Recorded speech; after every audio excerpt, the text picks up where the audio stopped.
2016. gada 12. klases valsts eksāmena ģeometrijas uzdevums par 1 punktu. Konus šķelts ar plakni, kas perpendikulāri konus augstumam BO un iet caur tā viduspunktu C. BC ir vienāds ar CO, tas attiecīgi attēlā ir atzīmēts. Šķēlumā veidojas riņķis, kur laukums ir 8 kvadrātcentimetri. Aprēķināt konus pamatlaukumu. Tātad šķēluma laukums ir 8 kvadrātcentimetri. Pamata laukums tiek prasīts. Vēl ir teikts, ka BC vienāds ar CO.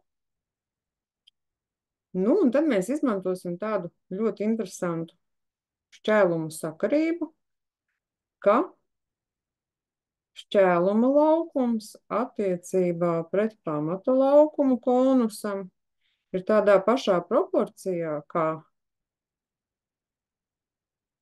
uzrakstīsim pilnu formulu,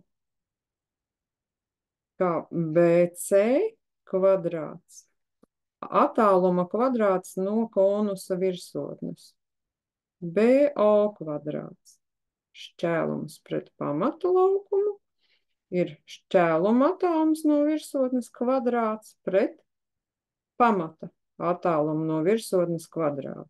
Un tagad rakstīsim skaitu. Šķēlums mums bija 8 centimetri.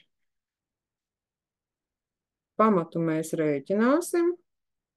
BC mums ir proporcijā 1 pret 2, pusīte vai pilns. Tātad saucējā 2 reiz lielāks.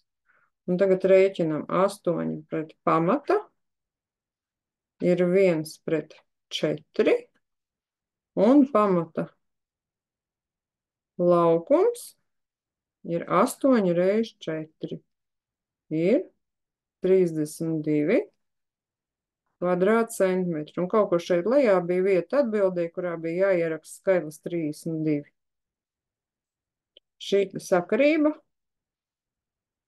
šķēluma laukums pret pamatlaukumu, proporcionāls šķēluma attālumu kvadrātam virsotnei pret pamata attālumu kvadrātu līdz virsotnei. Paldies par uzmanību!